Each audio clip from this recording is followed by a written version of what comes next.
વ્યારા ખાતે ધારાસભ્ય ચૈતરભાઈ વસાવાના સમર્થનમાં મૌન રેલી યોજાઈ। તાપી જિલ્લાના વ્યારા ખાતે સવારે 11 કલાકે ધારાસભ્ય ચૈતરભાઈ વસાવાના સમર્થનમાં મૌન રેલીનું આયોજન કરવામાં આવ્યું હતું।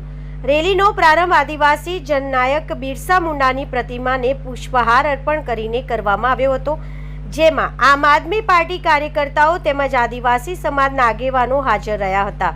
ત્યારબાદ ત્યાંથી જૂના બસ સ્ટેશન ખાતે આવેલી ડોક્ટર બાબા સાહેબ આંબેડકરની પ્રતિમા સુધી પગપાળા મૌન રેલી યોજી ધારાસભ્ય ચૈતરભાઈ વસાવા અને બીજા 9 જણ પ્રત્યે સમર્થન વ્યક્ત કરવામાં આવ્યું હતું। આ રેલીમાં આદિવાસી સમાજના હિતો, બંધારણીય મૂલ્યો અને લોકશાહી પ્રત્યેની પ્રતિબદ્ધતાનો સંદેશ આપવામાં આવ્યો હતો, જેમાં ચૈતરભાઈ વસાવાને ન્યાય ન મળે ત્યાં સુધી હાઈકોર્ટ અને સુપ્રીમ કોર્ટ સુધી લડી લેવાના સંદેશ આપવામાં આવ્યો।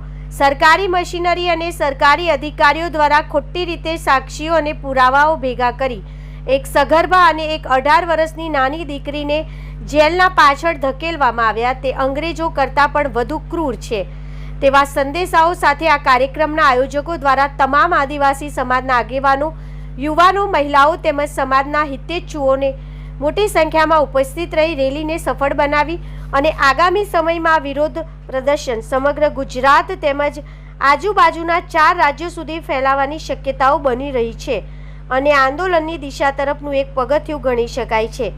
રિપોર્ટર કૃષિ ગુપ્તા, મહુવા, સુરત।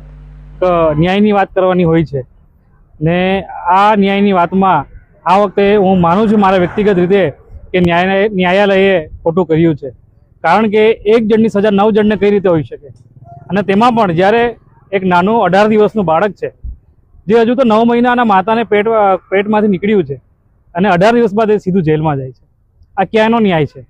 સાથે સાથે જો ગેરકાયદેસર મંડળીની એ લોકો ગુનો નોંધે છે તો પોતાના પતિના ઘરમાં રહેવું કે કોઈના ઘરમાં મહેમાન બનીને જવું ગેરકાયદેસર મંડળી કઈ રીતે થઈ શકે? એટલે જો માની પણ લઈએ આપણે કે ચેતરભાઈએ કદાચ હાથાપાઈ કરી હોય, ધાક ધમકી આપી પણ હોય, તો એ સમગ્ર ગુનો 9 જણ પર લાગુ પડવો ના જોઈએ। તમામને અલગ અલગ ગુનાઓ લાગુ પડી શકતા હોય છે, પરંતુ અહીંયા આપણે સ્પષ્ટ જોઈએ છે કે 9 જણને એક સરખી સજા સંભળાવવામાં આવી છે, જે ન્યાયના ખિલાફ છે।